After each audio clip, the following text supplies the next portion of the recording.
A tea. My ex-wife's wedding reception. Her new family surrounded me. Why are you even here? Her brother sneered. She's moved on to a real man. They all laughed and pointed. But my 8-year-old son suddenly grabbed my sleeve. Dad, we need to go now. Something bad is going to happen. Trust me, Daddy. I nodded and started heading for the exit. Then suddenly it happened. Chapter 1. The Serpent's Garden. Cole Brennan adjusted his black suit jacket as he watched his 8-year-old son Dylan fidget with his tie across the crowded reception hall. The boy's dark hair was slicked back, making him look older than his years. But his nervous energy betrayed his age. Cole had debated bringing Dylan to his ex-wife's wedding, but the court order was clear. Shared custody meant shared responsibilities, even when those responsibilities included watching the woman who destroyed their family marry her affair partner. The Riverside Country Club buzzed with laughter and clinking glasses.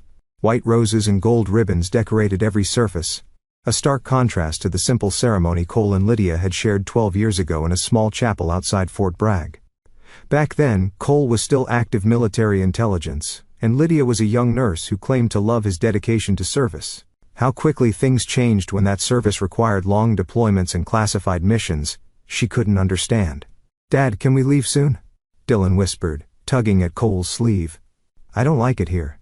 Cole knelt down to his son's level, studying the boy's pale face. Dylan had always been perceptive, inheriting both his mother's intuitive nature and Cole's analytical mind. What's wrong, buddy? Everyone keeps staring at us and Mom's new family. Dylan's voice trailed off as his eyes darted toward a group of well-dressed people near the bar. They don't want us here. Cole followed his son's gaze to where Lydia's new in-laws clustered around Troy Holbrook, her new husband. Troy stood 6'3" with the kind of artificially perfect smile that came from cosmetic dentistry and inherited wealth. His family owned a chain of luxury car dealerships across 3 states, and they'd made it clear from the beginning that they considered Cole's military pension and carpentry business beneath their standards. We're here because you're part of this family too, Cole said, though the words tasted bitter. Your mom wanted you at her wedding. That was partially true. Lydia's lawyer had insisted on Dylan's presence for appearances, though she'd made it clear through intermediaries that Cole wasn't expected to stay long. The message was obvious. Pay your respects, drop off your son, and disappear. Cole stood and scanned the room, automatically cataloging exits and potential threats, old habits from his intelligence days. The reception was held in the club's main ballroom with floor-to-ceiling windows overlooking manicured golf courses. 200 guests mingled between round tables draped in cream linens.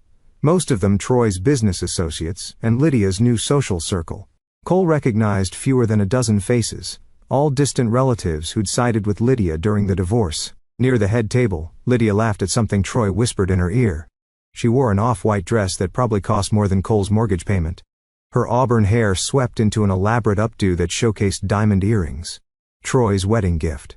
At 34 she was still beautiful, but there was a hardness around her eyes that hadn't been there during their marriage. Success in social climbing had sharpened her features into something more calculating. Cole Brennan.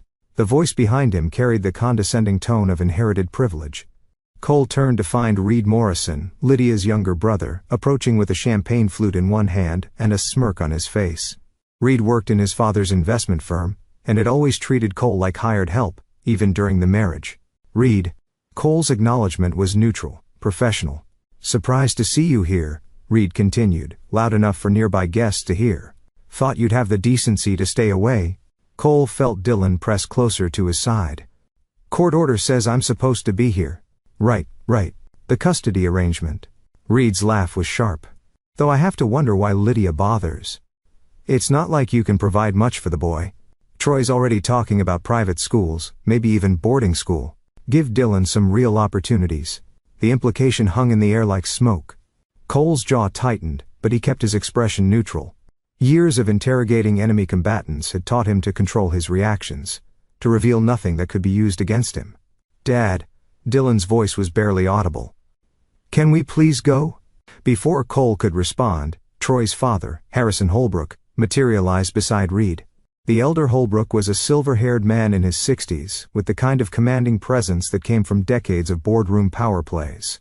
His steel-gray eyes assessed Cole like a used car he was considering. So, you're the first husband, Harrison said without preamble. Have to say, I expected someone more substantial. Cole smiled, the expression not reaching his eyes. Disappointed. Just surprised Lydia settled for so little the first time around. Harrison sipped his whiskey. Though, I suppose we all make mistakes when we're young. The circle was growing. Troy's younger brother Austin joined them, along with 2 of his college fraternity brothers. Cole recognized the formation. A pack surrounding isolated prey. Dylan's hand found his father's small fingers gripping tight. The thing is, Reed continued, emboldened by his audience, some people know their place, but others. He gestured vaguely at Cole. Others think they deserve things they haven't earned. Like respect? Cole asked quietly. Austin Holbrook laughed. Respect is earned, not demanded. And what exactly have you accomplished? A few years playing soldier, then what? Building cabinets for housewives. Dad makes beautiful furniture, Dylan said suddenly, his young voice carrying across the group. He made Mom's jewelry box. She still uses it. The comment drew uncomfortable glances. Everyone knew Lydia had kept many of Cole's handcrafted pieces despite her claims that their marriage meant nothing to her now. Sweet kid, Troy's fraternity brother, a red-faced man named Phillips, said with false sympathy. Shame he'll have to learn the truth about his father eventually. What truth is that? Cole's voice remained level, but something in his tone made Phillips step back instinctively. That some men are leaders, Harrison answered, and others are followers. Some build empires, others just follow orders. Cole nodded slowly, as if considering the wisdom. You know what I learned following orders? The group leaned in, expecting either submission or an outburst they could mock. I learned how to identify targets, Cole said simply. How to gather intelligence, how to plan operations, and most importantly, he smiled again. And this time, several men unconsciously shifted their weight. How to be patient. Dylan tugged his sleeve urgently. Dad, we need to go now. Something bad is going to happen. Trust me, Daddy. Cole looked down at his son, seeing something in the boy's eyes that made his decision immediate. Dylan's intuition had always been sharp, a trait that had served Cole well during their camping trips and fishing expeditions. If his son sensed danger, Cole trusted that instinct completely. Of course, buddy. Cole straightened, his gaze sweeping the circle of men who'd spent the last 10 minutes systematically humiliating him in front of his child. Gentlemen, it's been educational. Reed stepped closer, apparently unsatisfied with the level of degradation achieved. Running away already? Guess the military didn't teach you how to stand and fight. Cole paused, turning back slowly. When he spoke, his voice carried the kind of quiet authority that had once commanded respect from hardened soldiers in active combat zones. The military taught me many things, Reed. But the most important lesson? Cole's smile was razor thin. The difference between a battle and a war. As father and son walked toward the exit, Cole heard Harrison Holbrook's voice behind them. Well, that was easier than expected. I thought he might actually have some backbone. Their laughter followed Cole and Dylan across the ballroom, but Cole's expression remained serene. He'd learned long ago that the most dangerous enemies were the ones who underestimated their opponents. These men had just made a critical tactical error. They'd shown their hand while assuming he had no cards to play. At the coat check, Dylan looked up at his father with worried eyes. Are you okay, Dad? Cole knelt down, placing both hands on his son's shoulders. I'm perfect, Dylan. And you know what? I think this turned out to be a very good day. But they were mean to you. They said horrible things. Yes, they did. Cole's voice was gentle but carried an edge that made Dylan study his father's face more carefully. And now I know exactly who they are. As they walked to Cole's pickup truck, Dylan chattering about wanting ice cream for dinner, Cole's mind was already working. 12 years of marriage had taught him everything about Lydia's weaknesses, her fears, her secrets. 2 hours of conversation had revealed similar intelligence about the Holbrook family, and his son's warning about something bad happening had been more prophetic than the boy realized. Something bad was indeed going to happen, but not to them. Cole started the engine and pulled out of the country club parking lot, passing beneath elegant streetlights that cast long shadows across manicured lawns. In his rearview mirror, he could see the reception hall glowing with warm light, filled with people who believed themselves untouchable. They had no idea that Cole Brennan had just declared war. Chapter 2. The Strategist's Mind. Cole's workshop occupied the entire basement of his modest 2-story house on Maple Street, a far cry from the luxury developments where Lydia now lived. The space was organized with military precision, hand tools arranged by size and function, lumber stacked according to type and grade, workbenches cleared and ready for use. Dylan often did homework at the small desk in the corner while Cole worked, the sound of sanding and measuring providing a comforting backdrop to their evenings together. Tonight, 3 days after the wedding reception, Cole sat at his drafting table with a legal pad and a cup of black coffee, but he wasn't sketching furniture designs. Instead, he was doing what he'd done countless times during his military intelligence career, building a comprehensive profile of his targets. The Holbrook family had made their fortune through strategic acquisitions and aggressive business practices. Harrison had started with a single dealership in 1985 and expanded through leveraged buyouts, often leaving former owners financially devastated. Troy followed his father's model, specializing in luxury imports and treating competitors like obstacles to be eliminated rather than rivals to be respected. But Cole's research had revealed something more interesting than simple ruthless capitalism. The Holbrooks had a pattern of targeting specific types of businesses, family-owned operations with sentimental value that could be acquired below market value when owners faced personal crises. They perfected a system of identifying vulnerable targets, creating pressure through various means, then swooping in with rescue offers that ultimately benefited only them. Cole had spent 2 days in the public library using skills learned during intelligence gathering operations to piece together a picture that few people ever saw. Property records, business filings, newspaper archives, and social media profiles all contributed to a comprehensive understanding of his adversary's methods and vulnerabilities. The front door opened upstairs, followed by the sound of Dylan's backpack hitting the floor and the boy's voice calling out his arrival. Cole glanced at his watch, 3:30 p.m., right on schedule. The bus dropped Dylan at the corner every weekday, and the boy walked the 3 blocks home alone, an independence that Lydia constantly criticized but Cole encouraged. Self-reliance was a crucial life skill, especially for a boy who might need to navigate increasingly complex family dynamics. "Dad, you down there?" Dylan's footsteps thundered down the wooden stairs, followed by the boy himself, still wearing his Riverside Elementary uniform polo shirt and khaki pants. His dark hair was disheveled from the school day, and he carried a manila folder thick with papers. "Right here, buddy." "How was school?" Dylan dropped into the chair beside Cole's drafting table, his expression serious beyond his years. "Mrs. Patterson says I need you to sign these forms." And he hesitated, glancing at Cole's legal pad covered with notes and diagrams. "Are you working on something secret?" Cole closed the pad casually. "Just planning a project." "What kind of forms?" "Field trip stuff. And there's a note about parent-teacher conferences." Dylan pulled papers from the folder, spreading them across Cole's work surface. "Dad, can I ask you something?" "Always. At Mom's wedding, when those men were being mean to you, why didn't you get angry?" "I would have been really mad." Cole set down his coffee and gave Dylan his full attention. This was important. How he handled his son's questions about conflict and response would shape the boy's understanding of strength and strategy for years to come. "What do you think would have happened if I'd gotten angry?" Dylan considered this seriously. "Maybe you would have yelled at them? Or, I don't know, hit someone? And then what?" "They probably would have called security, maybe the police." Understanding dawned in Dylan's eyes. "You would have looked like the bad guy." "Exactly. Sometimes the strongest thing you can do is stay calm and think." Cole picked up a pencil, using it to illustrate his point on a scrap of paper. "If someone attacks you here," he drew an X, "and you attack back right away." He drew an arrow. "You're fighting on their terms, in their chosen location, at their chosen time." Dylan leaned forward, intrigued. "But if you wait, you can choose when and where and how to respond. You can gather information, you can plan." Cole drew several more arrows from different directions, all converging on the original X. "You can make sure that when you do act, it's decisive. Like in chess." "Exactly like chess. Good players think several moves ahead." Dylan studied the diagram, his young mind processing concepts that many adults never grasped. "So you're thinking several moves ahead about Mom's wedding?" Cole was quiet for a long moment, weighing how much truth his 8-year-old could handle. "I'm thinking about making sure you're protected and respected no matter what happens with the adults in your life.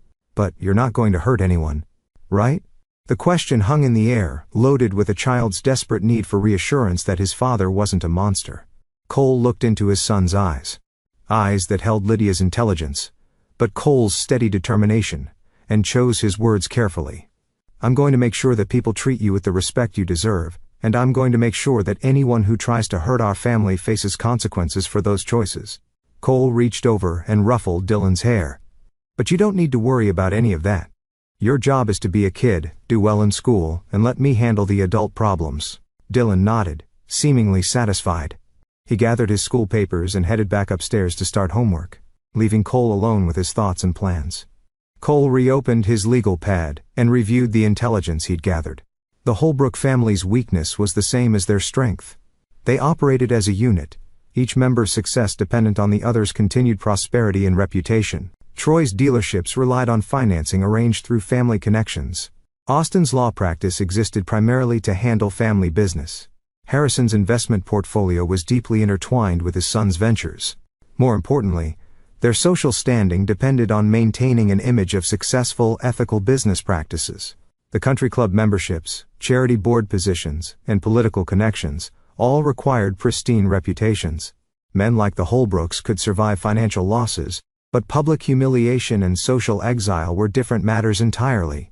Cole's phone buzzed with a text message from an unknown number. "Cole, this is Ashley from Lydia's work. Can we talk? It's important. Ashley Chun." Cole stared at the message, his analytical mind immediately suspicious.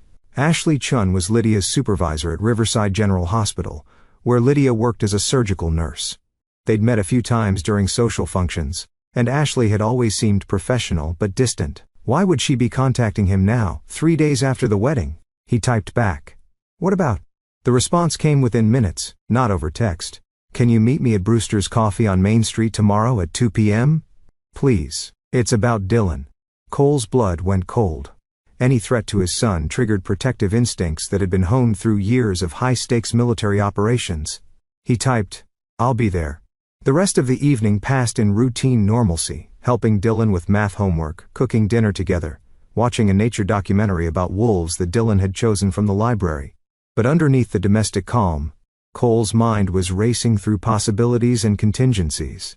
At 9 p.m., after Dylan was asleep, Cole returned to his workshop and opened a locked filing cabinet that contained documents from his military service.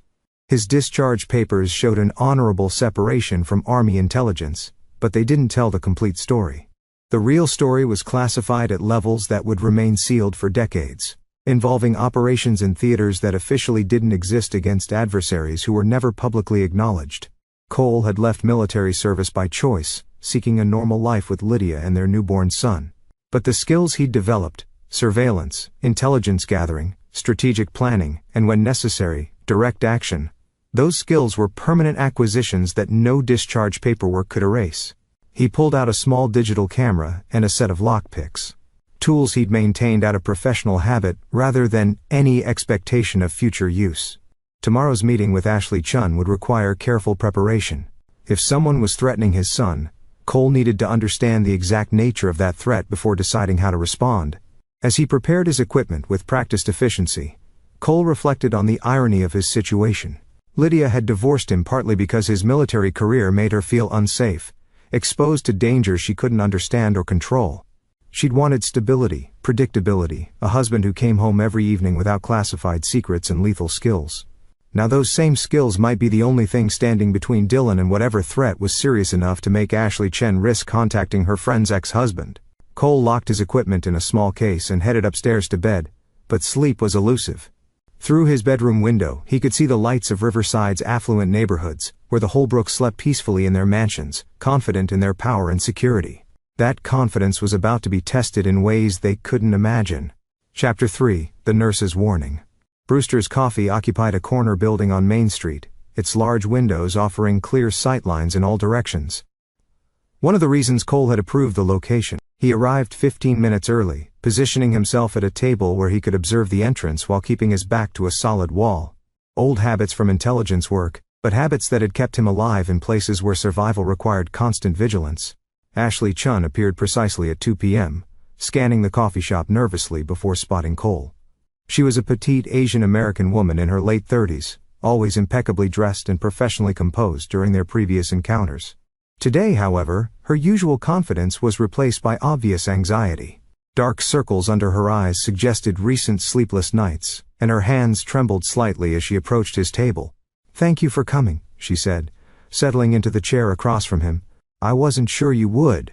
Cole studied her face, cataloging the signs of stress and fear. Your message mentioned Dylan. That's not something I ignore. Ashley nodded, glancing around the coffee shop to ensure their conversation couldn't be overheard. The afternoon crowd was sparse, a few students with laptops, an elderly couple sharing a newspaper, a businessman typing on his phone. No one paying attention to their corner table. I need to tell you something about Lydia and Troy, Ashley began, her voice barely above a whisper. Something that could affect Dylan's safety. Cole leaned forward slightly, every instinct alert. I'm listening. Troy has been inappropriate at the hospital, not with patients, she added quickly, but with staff, especially the younger nurses. He comes by to pick up Lydia, but he also makes excuses to visit other departments, to linger in break rooms, to offer rides to women who work late shifts. Lydia knows about this. Ashley's expression darkened. That's the problem. She does know. And she doesn't care. In fact, she's been covering for him. When Sandra Martinez filed a complaint about Troy cornering her in the parking garage, Lydia vouched for his character. Said Sandra was probably misunderstanding his friendliness. Cole felt a familiar coldness settle in his chest. The same emotional detachment that had served him during intelligence operations when personal feelings could compromise judgment. What does this have to do with Dylan? Last week, before the wedding, Troy was asking questions about Dylan's schedule. When does he get home from school? Does he have after-school activities? What time does he go to bed on weekends when he stays with Lydia? Ashley's hands clenched into fists on the table. At first, I thought he was just trying to be a good stepfather, but combined with his behavior toward young women, the implication hung between them like a loaded weapon.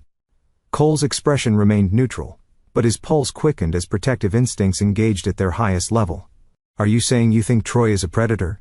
I'm saying he shows patterns that concern me professionally and personally. And I'm saying that when I tried to discuss my concerns with Lydia, she told me to mind my own business. She said Troy was good to her, and that was all that mattered. Ashley pulled a manila envelope from her purse, sliding it across the table. There's more. I did some research on my own time, using resources available to hospital administrators for background checks. Cole opened the envelope and found printouts of news articles, court documents, and professional licensing records. The top article was dated 3 years earlier.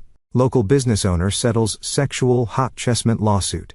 Troy was sued by a former employee at one of his dealerships, Ashley explained. A 19-year-old receptionist named Katie Fulton. The case was settled out of court with a non-disclosure agreement, but I have a friend who worked for the law firm that represented her. Cole scanned the documents, his intelligence training allowing him to quickly extract key information. The pattern was clear. Troy had a history of targeting young women in vulnerable positions, using his wealth and family connections to silence complaints and avoid consequences. There's more, Ashley continued. 2 other incidents that never became lawsuits because the victims were afraid to come forward. Both involved women 21. Both worked in service positions where they couldn't afford to lose their jobs. How did you get this information? Hospital administrators network with each other. We share information about potential threats to staff safety, especially when someone has access to our facilities through family connections. Ashley's voice carried professional authority now, the nervousness replaced by the competence that had made her a respected supervisor. Troy Holbrook represents a credible risk to the women on my staff. Cole closed the envelope, his mind already processing the tactical implications. This intelligence changed everything about his planned response to the wedding reception humiliation. What had begun as a matter of personal dignity was now a question of his son's physical safety. Why come to me with this? Why not report it to authorities? Ashley's laugh was bitter. Report what?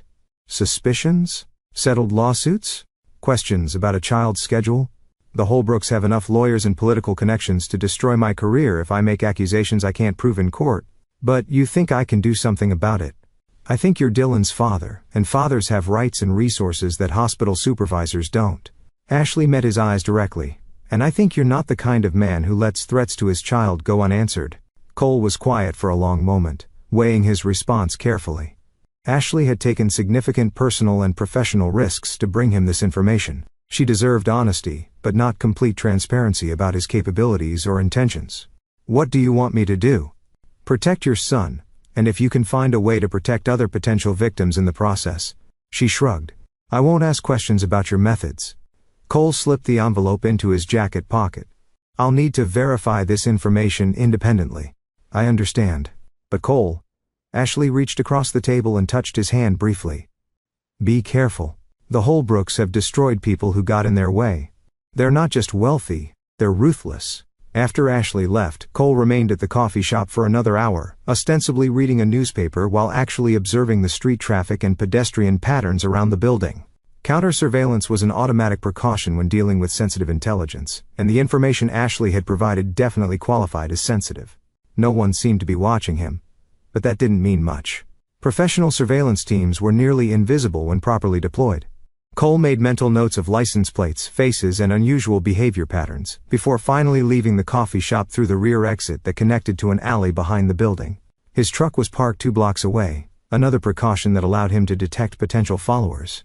As he drove home through Riverside's quiet residential streets, Cole's mind was already adapting his plans to account for this new intelligence.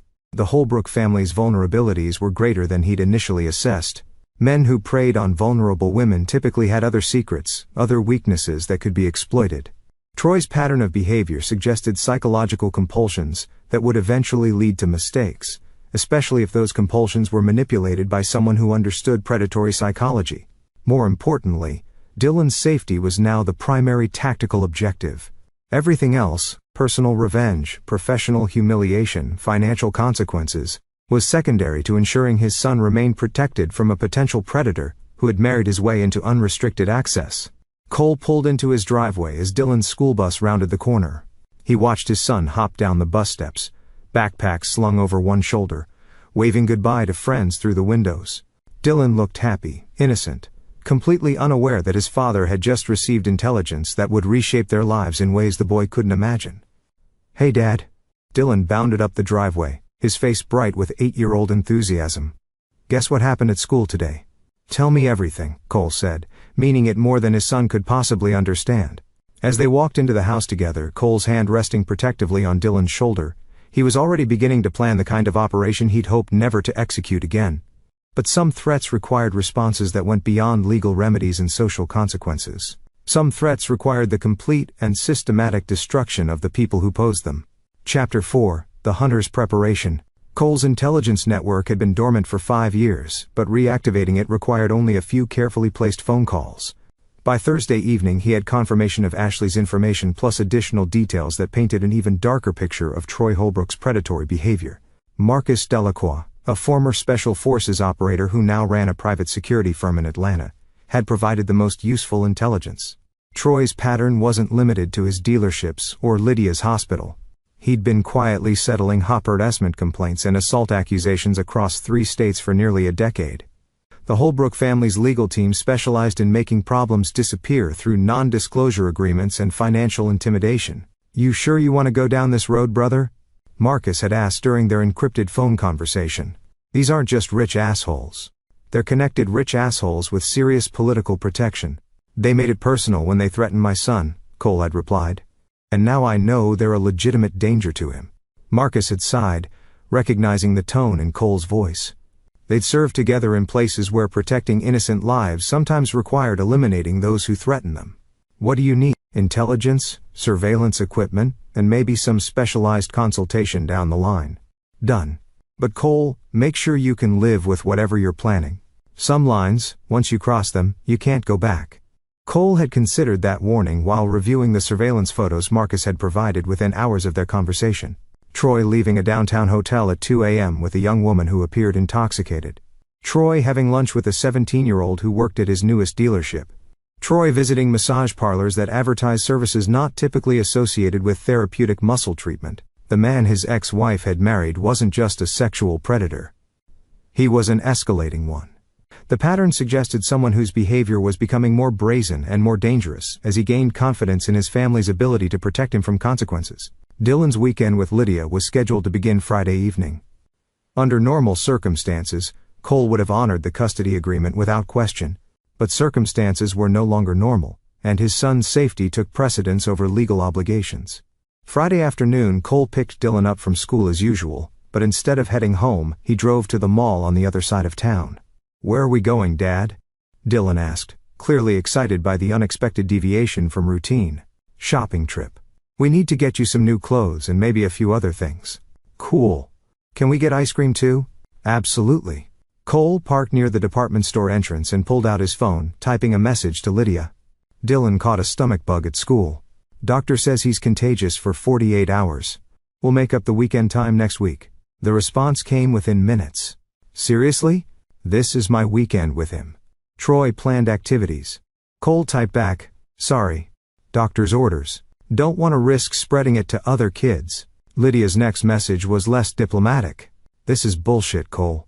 If you're playing games to get back at us for the wedding, I'll call my lawyer. Call whoever you want. My son's health comes first. He put the phone away and focused on Dylan, who was studying the mall directory with the serious concentration he applied to everything that interested him. Where should we start, buddy? Can we look at the electronics store? Tommy Chun has this really cool handheld game that I wanted to see.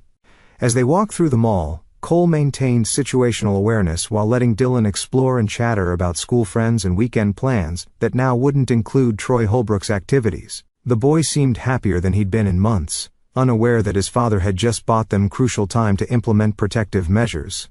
At the electronics store, Cole purchased items that Dylan assumed were gifts. A small GPS tracker disguised as a keychain, a child-safe personal alarm that could be worn as a pendant, and a prepaid cell phone small enough to fit in a pocket. Each item served a dual purpose: entertainment value for an 8-year-old, and security monitoring for a father who'd learned to expect threats from unexpected directions. Dad, why do I need my own phone? Dylan asked as they sat in the food court, sharing a pizza and milkshakes. Emergency situations. If you're ever somewhere and need to call me immediately, you don't want to have to find someone else's phone or wait to use one. Cole kept his explanations simple and non-threatening. It's just a precaution, like wearing a seatbelt in the car. Dylan accepted this reasoning with the easy adaptability of childhood. Can I call you whenever I want? Anytime, day or night, even if it's just to say hello. They spent the evening at home, Dylan playing with his new electronics, while Cole finalized preparations for the more serious aspects of his plan. The surveillance equipment Marcus had provided would be delivered tomorrow, along with specialized software for monitoring communications and tracking movements. Saturday morning brought unexpected visitors. Cole was in his workshop, installing security cameras in concealed locations around his property, when Dylan called down the stairs. Dad, there's a police car in our driveway. Cole set down his tools and headed upstairs, where he found 2 Riverside police officers standing on his front porch. Through the window, he could see Dylan peering at them with curious concern. Officer Patricia Valdez was a veteran Sergeant Cole recognized from community meetings. Her partner, Officer Mike Brennan, no relation despite the shared surname, was younger, and clearly uncomfortable with whatever mission had brought them to Cole's door on a Saturday morning. Good morning, officers, Cole said, opening the door but not inviting them inside. Is there a problem? Morning, Cole, Sergeant Valdez replied. We received a complaint about a potential custody violation. Your ex-wife says you're refusing to honor a court-ordered visitation schedule. Cole had expected this move. Lydia's new family wouldn't accept his excuse about Dylan's illness without attempting to apply legal pressure. My son has a contagious stomach virus. I texted his mother yesterday to explain the situation. She says you're lying to interfere with her parental rights. You're welcome to speak with Dr. Sarah Kim at Riverside Pediatrics, Cole replied smoothly. She examined Dylan yesterday afternoon and confirmed the diagnosis. This was partially true. Cole had taken Dylan for a routine checkup and mentioned concerns about a stomach bug, leading to a general conversation about illness prevention that could be interpreted as medical confirmation of his claims. Officer Brennan consulted his notepad. Ma'am, if there's medical documentation, I understand the situation is complicated, Cole interrupted diplomatically. But my priority is my son's health, and the health of other children he might come into contact with. I'm happy to make up the missed time once he's recovered. Sergeant Valdez studied Cole's face, her experienced eyes searching for signs of deception or hostility. What she saw was a calm, reasonable father, who seemed genuinely concerned about his child's welfare. All right, Mr. Brennan. We'll note your explanation in our report, but I'd recommend calling your ex-wife directly to work out makeup time as soon as possible. Of course. Thank you for checking on the situation. After the officers left, Dylan emerged from the living room where he'd been listening to the conversation. Dad, am I really sick? Cole knelt down to his son's level, choosing his words carefully. You're not sick right now. But sometimes parents have to make decisions to keep their children safe. Do you trust me to make good decisions about your safety? Dylan nodded solemnly. Are you protecting me from something? I'm making sure you're safe, healthy, and happy. That's my job as your father. Okay. Dylan accepted this explanation with the faith that children place in parents they trust completely. Can we work on the birdhouse today? Absolutely. As they spent the afternoon in the workshop, Dylan carefully sanding pieces of pine while Cole shaped joints with practiced precision. Cole's phone buzzed with increasingly hostile messages from Lydia. Her threats escalated from legal action to involving Child Protective Services to having her new family handle the situation directly. The last message was the most revealing. Troy says you're playing a dangerous game. He has resources you can't imagine. Don't push this. Cole smiled as he typed his response. Looking forward to meeting these resources. Should be interesting. He deleted the message thread and focused on his son, who was concentrating intently on his sanding technique. Dylan had no idea that his father had just accepted a direct challenge from adversaries who had seriously underestimated both his capabilities and his determination. The war Cole had declared at the wedding reception was about to move into its active phase, and the Holbrook family was about to discover what happened when wealthy, connected predators found themselves targeted by someone who'd spent years hunting much more dangerous prey in places where the rules of civilized society didn't apply. Some lessons could only be learned through direct experience, and Cole was prepared to be a very thorough teacher. Chapter 5: The Predator's Mistake. Monday brought the kind of gray October rain that made Riverside's affluent neighborhoods look deceptively peaceful. Cole dropped Dylan at school with extra security precautions, walking him to the building instead of using the car line, speaking briefly with his teacher about pickup procedures, and ensuring the boy understood the importance of waiting inside the building if Cole was delayed. Remember, buddy, if anyone besides me comes to pick you up, you stay with Mrs. Patterson until we can call and confirm it's okay. Dylan nodded seriously. Even if they say you sent them? Especially if they say I sent them. We have code words, remember? They'd established a simple system during their weekend together. If Cole ever needed to send someone else to collect Dylan, that person would know to mention their upcoming fishing trip to Crater Lake. It was a detail only Dylan and Cole knew, making it impossible for unauthorized people to fake legitimacy. After leaving the school, Cole drove to a storage facility on the industrial side of town, where Marcus had arranged for the delivery of surveillance equipment that would make the NSA envious. High-resolution cameras, long-range listening devices, GPS trackers, and communication intercept technology that existed in legal gray areas, but remained available to those who knew how to acquire it. Cole spent the morning installing monitoring equipment around the Holbrook family's various properties and business locations. Troy's main dealership on Commerce Street provided the easiest access. Cole posed as a potential customer interested in luxury imports, allowing him to plant listening devices and cameras while supposedly examining vehicles. The Holbrook family mansion required more sophisticated approaches. Cole used skills learned during infiltration operations to breach their security system and install monitoring equipment in locations that would capture both video and audio from key areas of the house. The legal implications of this surveillance were irrelevant compared to the intelligence value and his son's safety. By noon, Cole had comprehensive coverage of his target's communications, movements, and activities. What he discovered during the first few hours of monitoring confirmed Ashley's warnings and revealed threats that were more immediate than he'd anticipated. Troy's phone calls painted a picture of a man whose predatory behavior was escalating rapidly. A conversation with his brother Austin revealed plans to teach the soldier boy some respect through physical intimidation. More disturbing were Troy's calls to several young women, using a combination of financial incentives and subtle threats to arrange private meetings. But the most alarming intelligence came from a conversation between Troy and Harrison Holbrook, recorded in the living room of the family mansion that evening. "The ex-husband is becoming a problem," Troy said, his voice carrying the petulant tone of a man accustomed to getting his way. "He's interfering with my time with the boy." "What kind of interference?"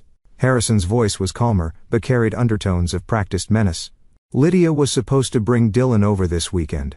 I had plans for some bonding time, just the two of us. But Cole claimed the kid was sick." Cole's blood went cold as he listened through his earpiece, understanding the implications of Troy's disappointed tone when discussing private time with an 8-year-old. "Maybe it's time for a more direct approach," Harrison suggested. "Sometimes people need to understand the consequences of opposing this family." "What did you have in mind?" "Austin has friends who handle these kinds of problems. Nothing permanent, just enough to make the message clear." Cole paused the recording and sat back in his truck, parked in a McDonald's parking lot where he could monitor the feeds without attracting attention. The Holbrooks weren't just wealthy bullies. They were actively planning physical violence against him, and potentially seeking access to Dylan for purposes that made Cole's stomach turn. The intelligence changed his tactical assessment completely. This wasn't a situation that could be handled through legal channels or social pressure. The Holbrooks were operating like a criminal organization, using violence and intimidation to achieve their goals while hiding behind legitimate business facades. Cole's phone buzzed with a text from Dylan's school. "Mr. Brennan? Dylan seems upset today. Could you call when convenient? Mrs. Patterson." Cole immediately dialed the school's main number, his pulse quickening with parental concern. "Mrs. Patterson? This is Cole Brennan. I got your message about Dylan." "Oh, Mr. Brennan. Thank you for calling back so quickly. Dylan has been distracted all day, and during lunch, he asked me some concerning questions." "What kind of questions?" "He wanted to know if there were bad men who hurt children, and if his new stepfather might be one of them. When I asked why he was thinking about this, he said you'd been acting worried and protective lately." Cole closed his eyes, realizing that his 8-year-old son's perceptive nature had picked up on tensions that Cole thought he'd concealed. "I'll pick him up early today, and have a conversation with him about his concerns. That might be wise. He's a very intelligent boy, Mr. Brennan. Children his age often sense adult problems, even when we think we're protecting them from worry." 20 minutes later, Cole was walking through Riverside Elementary's hallways toward Dylan's classroom, his mind racing through age-appropriate explanations for increasingly adult problems. How do you tell an 8-year-old that his mother's new husband might be a predator without destroying the child's sense of security? Dylan was waiting in Mrs. Patterson's classroom, his small figure hunched over a desk where he was drawing elaborate battle scenes between stick figures. Cole recognized the therapeutic value of the artwork. His son was processing anxiety through creative expression. "Hey buddy, ready to go home?" Dylan looked up with relief. "Dad, can we talk about the bad men?" Mrs. Patterson gave Cole a sympathetic look.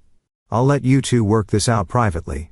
Dylan, remember what we discussed about asking questions when you're worried?" In the truck, driving home through Riverside's quiet residential streets, Cole struggled to find the right words.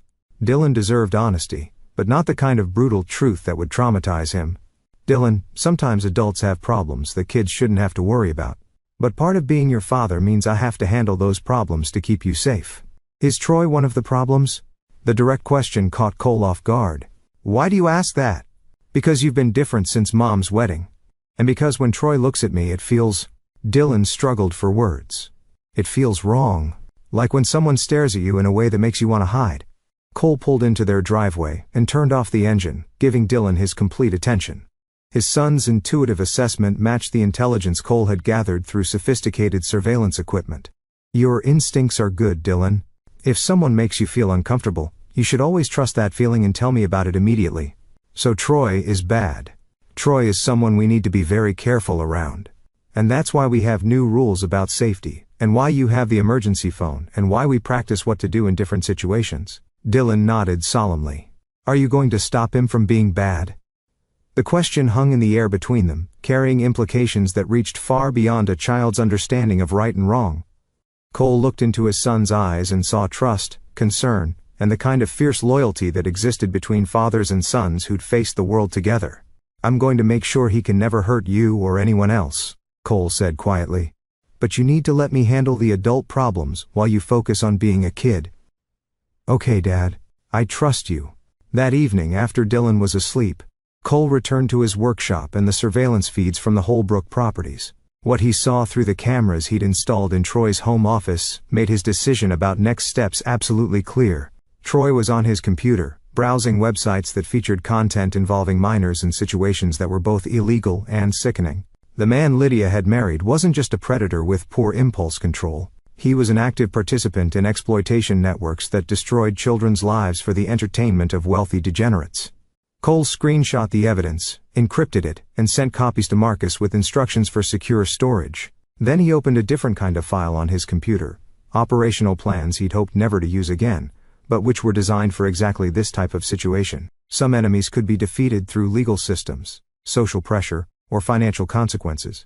Others required more permanent solutions implemented by people who understood that true justice sometimes operated outside the boundaries of law and civilization. Troy Holbrook had just crossed a line that marked him for complete and systematic destruction carried out by someone who possessed both the skills and the moral clarity to see the mission through to its conclusion. The only question now was whether that destruction would be swift or slow, public or private, legal or extra-legal. Cole was qualified to execute any of those options, and the choice would depend entirely on what approach best protected Dylan and other potential victims.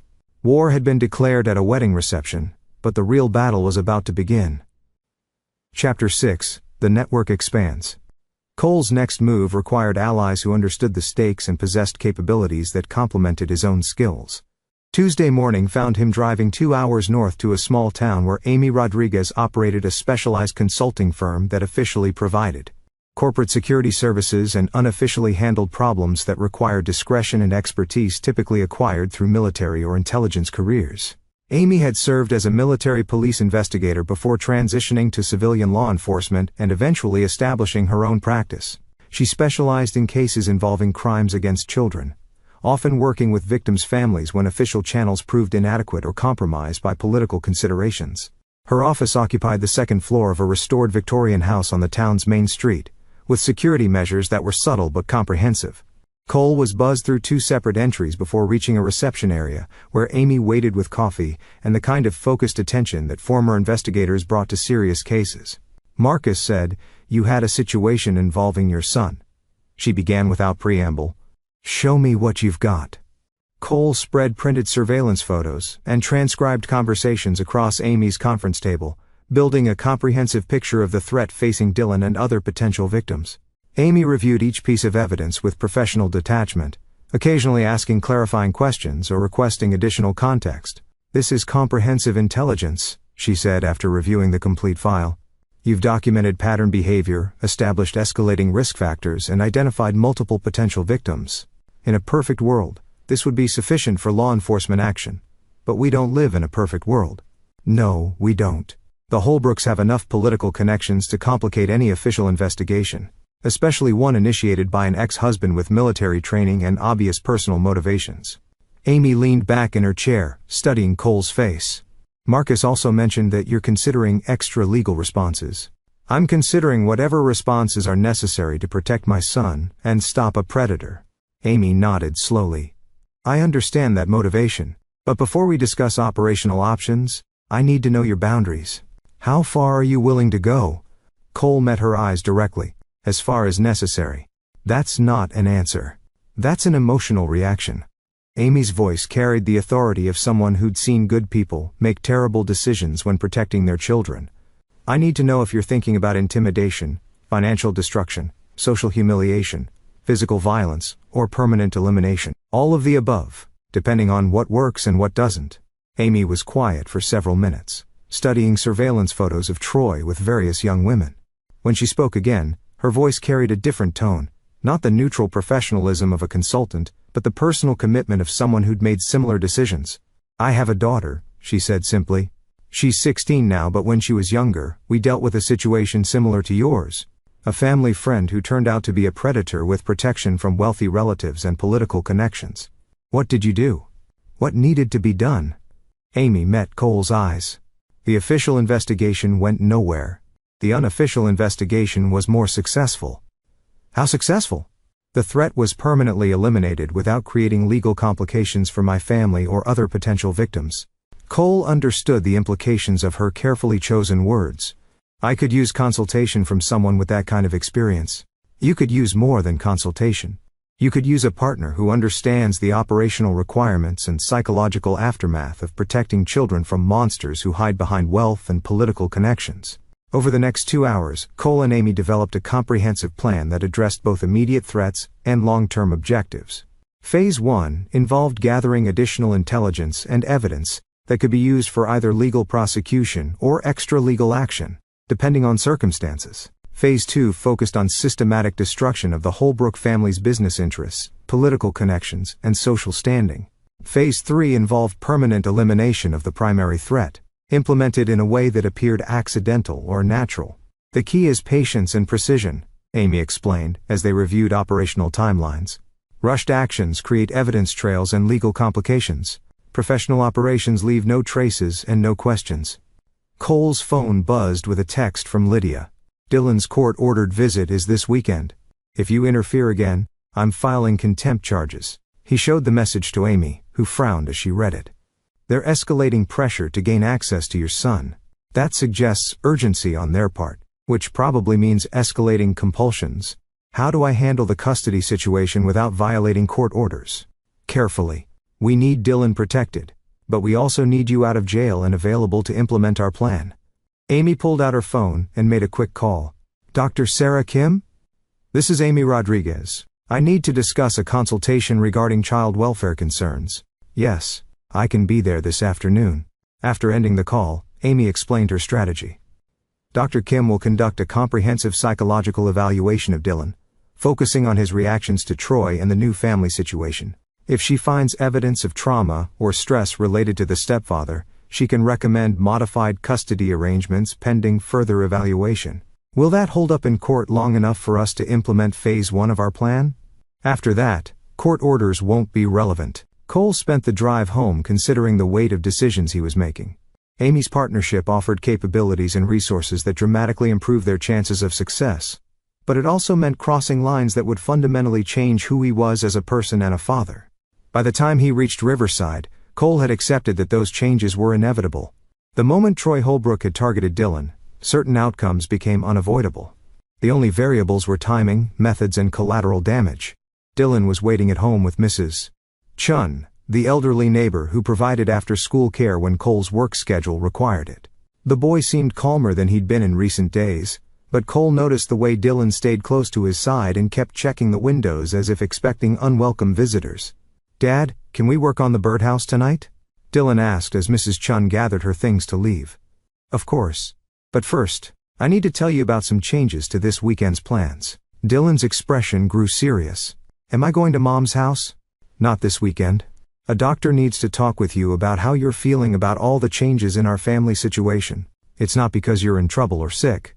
It's just to make sure everyone understands what's best for you. Will you be there too? I'll be right there with you. That evening, as they worked together in the shop, Dylan carefully painting the birdhouse while Cole prepared for surveillance activities that would begin after his son's bedtime. Cole reflected on the irony of their situation. He was teaching his son to build and create while simultaneously planning to destroy the people who threatened their family. Both activities required patience, precision, and attention to detail. Both served to protect what mattered most. The only difference was that one was legal and socially acceptable, while the other operated in shadows where justice took forms that civilized society preferred not to acknowledge. Cole watched Dylan's careful brushstrokes, the boy's tongue sticking out slightly in concentration, and felt the familiar cold certainty that had sustained him through military operations in hostile territories. Some threats required responses that went beyond law, morality, and social convention. Some enemies could only be stopped by people willing to become monsters in service of protecting innocence. Cole had been that kind of monster before, in places where American interests required actions that were never officially acknowledged. Now he would become that monster again, closer to home, for reasons that were infinitely more personal and important. The transformation had already begun. Chapter 7. The Trap Springs. Dr. Sarah Kim's evaluation of Dylan took place Thursday afternoon in her comfortable office, decorated with child-friendly artwork and toys designed to put young patients at ease. Cole waited in the reception area, monitoring surveillance feeds on his phone, while Dylan spoke privately with the pediatric psychologist about his feelings regarding his parents' divorce and his mother's remarriage. The session lasted 90 minutes. When Dylan emerged, he looked tired but relieved, as if he'd been able to express concerns that had been weighing on him for weeks. Your son is a remarkably perceptive child, Dr. Kim told Cole during their private consultation afterward. He's experiencing age-appropriate anxiety about family changes, but he's also exhibiting stress responses that suggest exposure to adult situations that make him uncomfortable. What kind of situations? He mentioned that his stepfather asks personal questions about his body, his sleeping habits, and his comfort with physical affection. He also described feeling watched in ways that make him want to hide. Dr. Kim's expression was professionally neutral, but Cole could see concern in her eyes. These could be innocent interactions misunderstood by a child, but they could also indicate inappropriate boundary testing. What do you recommend? Supervised visitation only until a family court counselor can conduct a more comprehensive evaluation. I'll submit my report to the court this afternoon with a recommendation that custody arrangements be modified, pending further investigation. Cole felt a wave of relief mixed with grim satisfaction, Dr. Kim's professional assessment provided legal cover for protecting Dylan, while he and Amy implemented their operational plan. That evening, Cole's surveillance equipment captured the Holbrook family's reaction to Dr. Kim's court filing. The conversation between Troy and his father, recorded in Harrison's home office, revealed both their desperation and their willingness to escalate beyond legal remedies. "This is your fault." Harrison's voice was sharp with anger. "I told you to be more careful with the boy." "I was careful," Troy protested. "I barely talked to him." "Kids are paranoid these days. Kids are trained to report inappropriate behavior." "You idiot. Now we have a psychologist questioning your interactions with your stepson. And that opens doors to investigations we can't control. So what do? We handle the ex-husband directly. Austin's friends are ready to send a message that will end his interference permanently." Cole smiled grimly as he listened to the recorded conversation. The Holbrooks were about to make exactly the kind of mistake that would justify everything he and Amy had planned. Friday evening brought the confrontation Cole had been expecting. 3 men approached his house at 9 p.m., moving with the casual arrogance of people accustomed to intimidating their targets through superior numbers and implied violence. Cole watched them through his security cameras as they positioned themselves around his property, one at the front door, one covering the back exit, and one apparently serving as a lookout. Cole had prepared for this scenario. Dylan was safely at Marcus's secure facility 2 hours away, ostensibly for a weekend camping trip, but actually for protection during the operational phase. The house was equipped with recording equipment that would capture everything the intruders said and did. And Cole himself was ready to demonstrate why former military intelligence operatives weren't ideal targets for amateur intimidation. The doorbell rang at exactly 9:15 p.m. Cole answered it wearing jeans and a t-shirt, projecting the image of a relaxed homeowner who wasn't expecting trouble. Cole Brennan. The man at his door was tall and broad-shouldered with the kind of aggressive posture that usually made civilians back down immediately. "That's me. Can I help you? We need to talk about your attitude problem." "My attitude problem? You've been causing trouble for the Holbrook family. That needs to stop." Cole stepped aside, gesturing for the man to enter. "Why don't you come in and explain what kind of trouble you think I'm causing?" The 3 men entered Cole's living room, clearly confident that they held every advantage in the situation. What they didn't realize was that Cole had just committed them to a controlled environment, where he held complete tactical superiority. "Here's how this works," the lead man began, pulling out a baseball bat that had been concealed under his jacket. "You're going to stop interfering with Troy's relationship with his stepson. You're going to withdraw that bullshit psychological evaluation, and you're going to stay away from the Holbrook family permanently. And if I don't, then we make sure you understand the consequences of crossing people with resources." Cole nodded thoughtfully. "I see. So, Troy Holbrook sent you here to threaten me because I'm protecting my son from a predator. Troy Holbrook is a respected businessman who's trying to build a relationship with his new family. You're a bitter ex-husband who can't accept that your wife moved on to a better man. Interesting perspective." Cole moved casually toward the kitchen, drawing the men deeper into the house. "Can I offer you anything to drink before we continue this conversation? This isn't a social call, asshole." "No. I suppose it isn't." What happened next took less than 30 seconds, but permanently changed the power dynamic between Cole and the Holbrook family. Years of military training, combined with the cold fury of a father protecting his child, produced a level of violence that shocked even Cole with its efficiency and brutality. The first man never had a chance to swing his baseball bat. Cole's kitchen knife buried itself in his shoulder, pinning him against the wall, while Cole disarmed him with a joint lock that produced an audible crack of breaking bones. The second man managed to draw a pistol before Cole's improvised garrote rendered him unconscious. The third tried to flee, but found the back door locked and Cole behind him with the recovered baseball bat. 10 minutes later, 3 men who'd entered Cole's house with the intention of delivering a beating, were instead zip-tied to kitchen chairs, bleeding from various injuries, and facing a homeowner who no longer resembled a mild-mannered carpenter. "Gentlemen," Cole said conversationally, cleaning blood from his hands with a kitchen towel. "We need to have a serious discussion about the Holbrook family and their methods of problem-solving." The lead man, despite a dislocated shoulder and obvious shock, tried to maintain his aggressive stance. "You're fucked now, Brennan. This is assault with a deadly weapon. Prison time." Cole smiled, an expression that contained no warmth whatsoever. "Actually, this is self-defense against home invaders who came here with weapons and threatened my family. I have everything recorded, including your admission that Troy Holbrook sent you." He played back a portion of the recording on his phone, letting them hear their own voices admitting to being hired muscle for the Holbrooks. "Here's what's going to happen," Cole continued. "You're going to tell me everything about your arrangement with the Holbrook family. Who hired you, what they paid you, what other jobs you've done for them, and what their future plans involve. In exchange, I'll let you leave here alive, and won't turn this recording over to police." "And if we don't talk?" Cole picked up the kitchen knife, testing its edge against his thumb. "Then we'll discover how much pain you can endure before you change your minds about cooperation." The interrogation lasted 2 hours and provided intelligence that exceeded Cole's expectations. The Holbrook family had been using hired violence to solve problems for years, targeting business competitors, former employees who'd filed complaints, and anyone who interfered with their various criminal enterprises. Troy's predatory behavior was protected by a network that included corrupt police officers, compromised judges, and professional criminals who specialized in making problems disappear. More importantly, Cole learned that Dylan wasn't Troy's first target.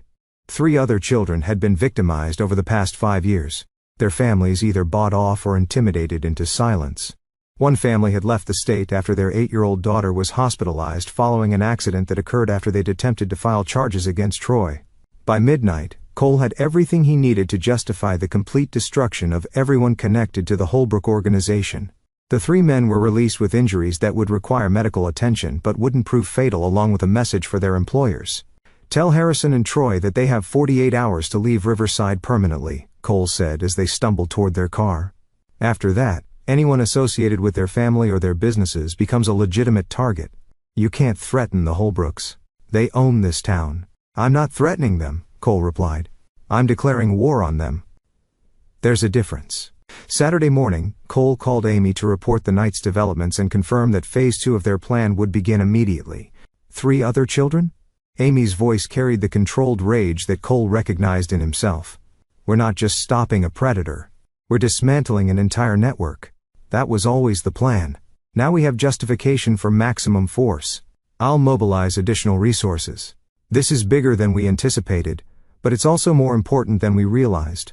As Cole prepared for the systematic destruction of everyone who'd participated in or enabled the abaddie of children, he felt the familiar cold certainty that had sustained him through military operations where moral ambiguity was a luxury he couldn't afford. Some battles were fought for national interests or strategic objectives. Others were fought for reasons that reached deeper than politics or profit, touching the fundamental human obligation to protect innocence from predators. This was one of those battles, and Cole intended to win it completely. Chapter 8. The Reckoning Begins. Sunday morning brought news that the Holbrook family had chosen escalation over retreat. Rather than leaving Riverside as Cole had demanded, they'd contacted their network of corrupt officials and hired additional security. Harrison Holbrook held a press conference at the country club, portraying his family as victims of harassment by a dangerous ex-military individual with a history of mental instability. Cole watched the press conference from his workshop while cleaning weapons that hadn't been used since his military service. The Holbrooks were following a predictable playbook: use media manipulation and political connections to reframe the situation, portraying the aggressor as the victim, while mobilizing official protection for their criminal enterprise. It was exactly the kind of mistake that Cole had hoped they'd make. Amy arrived at noon with 2 additional team members: David Park, a former FBI agent who specialized in cybersecurity and digital warfare, and Elena Vasquez, an ex-CIA operative whose expertise included surveillance, infiltration, and what she euphemistically called problem resolution. "The press conference was a gift," Amy said as they reviewed operational plans in Cole's secured workshop. "Public statements create accountability. Now everything they do is being watched and recorded." David had spent the morning infiltrating the Holbrook family's digital infrastructure. "Their cybersecurity is amateur level. I have access to personal communications, business records, financial transactions." And he paused, his expression darkening. "Evidence of activities that go far beyond what we initially suspected." "Show me." David's laptop displayed screenshots of conversations, financial records, and digital files that painted a picture of systematic criminal activity spanning multiple states and involving dozens of victims. The Holbrook family wasn't just wealthy predators. They were operating a network that included human trafficking, exploitation of minors, and connections to organized crime figures who provided muscle and political protection. "This changes everything," Elena said, studying the evidence. "We're not dealing with local criminals. This is a sophisticated operation with national connections." Cole reviewed the intelligence with professional detachment, categorizing threats and opportunities while suppressing emotional reactions that could compromise tactical judgment. The scope of the Holbrook network meant that Dylan wasn't just at risk from Troy. He was a potential target for anyone who might use him to control Cole's actions. Recommendations? Cole asked. Complete network destruction, Amy replied without hesitation. Everyone connected to this organization represents a potential future threat to Dylan or other children. Half measures aren't sufficient when dealing with organized predators. Elena nodded agreement. We need to eliminate the entire structure, financial resources, political protection, personnel, and leadership. Otherwise, survivors will eventually regroup and resume operations. David pulled up organizational charts showing the Holbrook network structure. 47 individuals across 6 states, plus an unknown number of victims who've been coerced into participation. Standard law enforcement approaches would take years and alert targets to flee or destroy evidence. Timeline for complete resolution? Cole asked. 72 hours if we coordinate simultaneous operations, Elena replied. Key targets eliminated first, then systematic destruction of financial and political assets, followed by evidence release that destroys any survivor's credibility and freedom. Cole considered the implications of what they were planning. 47 people marked for elimination based on their participation in child exploitation networks. It was the kind of operation that would normally require presidential authorization and involve multiple government agencies. But normal channels had failed these victims for years, corrupted by the same political connections that protected the predators. Sometimes justice required private citizens to do what their government couldn't or wouldn't do officially. Dylan stays secured until this is finished, Cole decided. I want him completely isolated from any potential retaliation. Already arranged, Amy said. Marcus has him at a facility that's designed for witness protection. No one outside this room knows his location. Monday evening, Phase 2 began with coordinated strikes against the Holbrook network's financial infrastructure. David's cyber warfare eliminated bank accounts, investment portfolios, and business assets, while simultaneously releasing evidence of criminal activity to federal investigators and media outlets across multiple states. Cole and Elena handled direct action components, targeting key personnel who provided muscle and intimidation services for the network. These operations required the kind of skills that Cole had hoped never to use again: infiltration, surveillance, and elimination techniques that left no evidence and no witnesses. The first target was Marcus Webb, a former police officer who'd been taking Holbrook money to suppress investigations and intimidate victims' families. Cole found him at a rural cabin where he'd been planning to disappear until the heat died down. Webb never had a chance to draw the weapon he'd been reaching for. Cole's training made the encounter swift and professional, ending with Webb's death appearing to result from a heart attack triggered by recreational drug use. Drugs that Elena had introduced to his system while he was unconscious. Clean elimination, Elena reported as they left the cabin. Coroner will rule at natural causes brought on by cocaine overdose. His history of department corruption makes him an unsympathetic victim. Similar operations continued through the night across multiple states as Amy's expanded team systematically eliminated network members who posed ongoing threats to children. Each death appeared accidental or natural, creating no patterns that would suggest coordinated action. Tuesday morning brought the Holbrook family's desperate attempt to strike back. Troy, Harrison, and Austin barricaded themselves in the family mansion with remaining security personnel, apparently believing that wealth and walls could protect them from consequences that were now inevitable. Cole's surveillance equipment provided real-time intelligence about their activities and communications. The conversations he recorded revealed the complete scope of their crimes and their panicked attempts to contact political protectors who were no longer taking their calls. The mayor's not answering. Austin reported during a family meeting in Harrison's study, neither is Sheriff Morrison or Judge Patterson.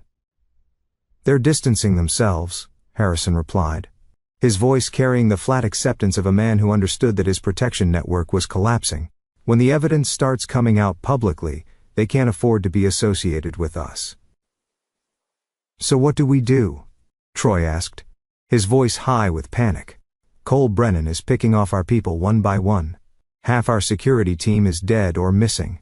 We use the ultimate leverage, Harrison said grimly. We get the kid. Cole's blood went cold as he listened to their plan. Despite being trapped in their mansion and facing the systematic destruction of their organization, the Holbrooks were planning to kidnap Dylan and use him to force Cole's surrender. That's not leverage, Amy said when Cole played her the recording. That's a suicide pact. They know they're finished, so they're planning to take Dylan with them. Location of the child is absolutely secure? Elena asked. Confirmed. Marcus has him at a black site facility that doesn't officially exist. Even if they discover the general location, they'd need military-grade equipment and training to breach the security. Cole felt a familiar cold certainty settling over him as he prepared for the final phase of operations. The Holbrooks had just made their last mistake. Threatening Dylan directly eliminated any remaining moral constraints on Cole's actions. No survivors, he said quietly. No negotiations, no surrenders, no trials. Complete elimination. Amy and Elena exchanged glances, recognizing the tone in Cole's voice. They both heard it before in other contexts when situations had passed beyond the boundaries of law and civilization. Understood, Amy replied. When do we move? Cole checked his weapons one final time, ensuring that each piece of equipment was properly maintained and ready for use. The Holbrook mansion was well fortified, but Cole had breached more secure locations during military operations in hostile territories. Tonight, he said, we end this. The final battle was about to begin, and Cole intended to make sure that Dylan would never again face threats from predators who hid behind wealth, political connections, and social respectability. Some wars could only end with complete victory, and Cole was prepared to achieve that victory regardless of cost. Chapter 9. The Final Silence. The assault on the Holbrook mansion began at 2 a.m. Wednesday morning, when most of Riverside slept peacefully behind locked doors and security systems that provided the illusion of safety. Cole approached the target using infiltration techniques perfected during classified operations, moving through shadows that concealed both his approach and his intentions. The mansion's security was sophisticated but predictable. Motion sensors, cameras, and armed guards who assumed that wealth and firepower provided adequate protection against individual threats. They hadn't prepared for someone with Cole's particular combination of skills, motivation, and complete lack of moral restraint regarding the lives of child predators. Elena provided overwatch from a concealed position that covered the mansion's rear approaches, while Amy coordinated with David to ensure that all communications and surveillance systems would malfunction at precisely the right moments. The operation required perfect timing and absolute ruthlessness, qualities that Cole's team possessed in abundance. Cole's first priority was eliminating the external security, without alerting anyone inside the mansion. The two guards patrolling the grounds died silently, their throats cut with military precision that rendered them incapable of raising alarms. Their bodies were concealed in locations where they wouldn't be discovered until long after the operation was complete. Breaching the mansion itself required more sophisticated techniques. Cole used electronic countermeasures to disable security systems, then access the building through a service entrance that his surveillance had identified as the least monitored approach. The Holbrooks' overconfidence in their defenses had created vulnerabilities that a professional could exploit with minimal risk. Inside the mansion, Cole moved with the silent efficiency of someone who'd conducted similar operations in places where discovery meant death. The layout was familiar from his surveillance, and he knew exactly where to find his primary targets. Harrison Holbrook died first, eliminated with a suppressed pistol while he slept in his master bedroom.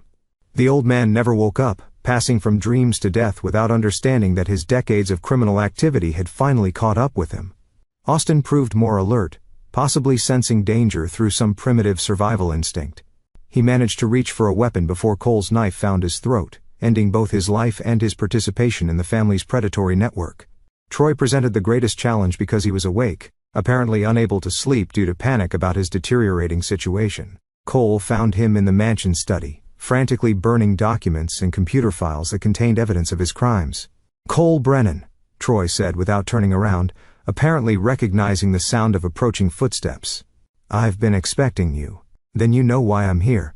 Troy finally faced him, and Cole saw the desperate fear in the man's eyes.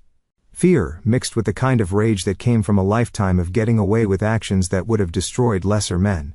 "You think you're some kind of hero?" Troy asked. "You think killing me makes you better than us?" "I think protecting children from predators is worth any price," Cole replied simply, "including my soul. Your son will know what you are. He'll know his father is a murderer. My son will know that his father removed threats that the system was unwilling or unable to handle through legal means." Troy lunged for a gun that he'd concealed behind the desk, but Cole had anticipated the move. The combat knife that ended Troy's life also ended the immediate threat to Dylan and countless other potential victims. Cole spent the next hour systematically destroying evidence and staging the scene to appear as though the family had been killed during a robbery gone wrong. Professional criminals often targeted wealthy families, and the Holbrook's history of hiring violent men created plausible explanations for why such men might eventually turn on their employers. By 4 a.m., Cole was driving home through empty streets, leaving behind a mansion where 3 predators had paid the ultimate price for their crimes. The physical evidence suggested a robbery. The real evidence had been destroyed, or would never be found. Wednesday morning brought news reports about the tragic deaths of the prominent Holbrook family, apparently victims of a home invasion by unknown assailants who'd been frightened away before completing their robbery. Police were investigating, but initial findings suggested that the family's connections to various criminal enterprises might have made them targets for professional thieves. Cole watched the coverage with professional satisfaction while preparing breakfast for Dylan's return. His son had been away for nearly a week, supposedly on an extended camping trip, and would be coming home to a world where the primary threat to his safety had been permanently eliminated. Amy called at noon with updates on the broader operation.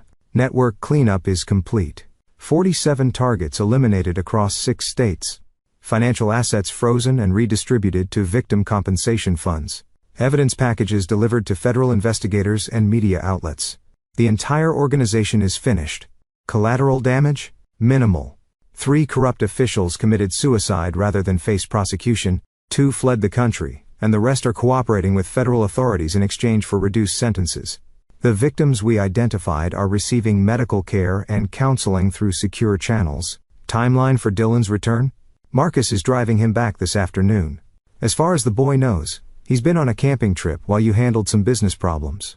Cole felt a weight lifting from his shoulders as he realized that the threat which had consumed his life for the past month was finally over.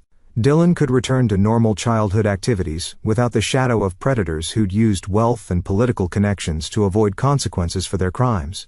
At 3 p.m., Cole stood in his driveway, watching Marcus's SUV approach with his son in the passenger seat. Dylan's face was pressed against the window, his expression bright with excitement about the camping adventure and eagerness to see his father again. "Dad."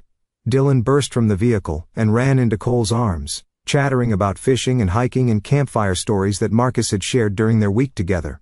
"I missed you so much. Did you finish your business problems?" Cole lifted his son, holding him close and breathing in the scent of wood smoke and childhood innocence that clung to the boy's clothes. "Yes, buddy. All the problems are solved. Does that mean things can go back to normal?" Cole considered the question carefully.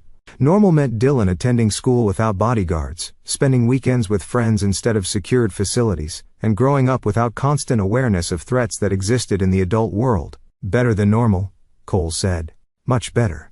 That evening, as they worked together in the shop on a new project, a bookshelf for Dylan's bedroom, Cole's phone buzzed with a message from Lydia. "I heard about Troy's family. This is terrible. Dylan and I need to talk about funeral arrangements and what happens next."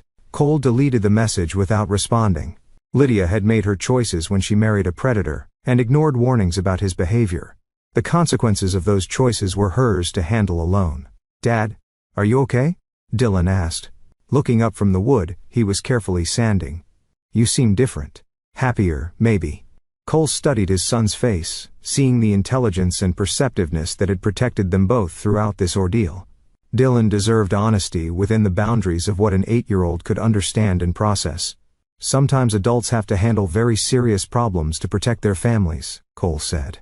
"When those problems are solved, it feels like a huge weight has been lifted off your shoulders." "Were the problems about Troy?" "Some of them, yes." Dylan nodded solemnly. "I'm glad he's gone. He made me feel scared and uncomfortable." "You'll never have to worry about him again," Cole said with absolute certainty. "And you'll never have to worry about anyone like him either because you'll protect me? Because I'll always protect you no matter what it takes." Dylan returned to his sanding, satisfied with his father's promise and the way that children accepted fundamental truths about the adults they trusted. Cole watched his son work, noting the careful attention to detail and the satisfaction that came from creating something beautiful and functional. Outside the workshop windows, Riverside settled into its evening routines. Families gathered around dinner tables, children completed homework assignments, and parents tucked their kids into beds where they could sleep safely without fearing the predators who'd once moved freely through their community. Cole had ensured that safety through actions that would never be officially acknowledged or legally sanctioned. The system had failed these families, corrupted by the same wealth and political connections that protected the predators. But private justice had succeeded where public institutions had failed, implemented by people who understood that some threats required permanent solutions. As father and son finished their work and headed inside for dinner, Cole reflected on the transformation that had occurred over the past month. He'd entered this conflict as a divorced father trying to protect his son from humiliation and social pressure. He was ending it as something else entirely. Someone who'd crossed lines that most people couldn't even imagine for reasons that made those crossings not just acceptable, but necessary. Dylan would grow up in a world where child predators faced consequences that went beyond legal loopholes and political protection. It wasn't the world that civilized society preferred to acknowledge, but it was a world where innocence was protected by people willing to sacrifice their own moral comfort for the sake of children's safety. Cole tucked Dylan into bed that night with the satisfaction of knowing that the boy would sleep peacefully, free from threats that would never again disturb his dreams or his future. Some victories required prices that heroes weren't willing to pay, but fathers faced different moral calculations when their children's lives hung in the balance. The war that had begun at a wedding reception was over, and Cole had won completely. The monsters were all dead, and the children were safe. That was the only victory that mattered. Thanks for watching. Take care, good luck.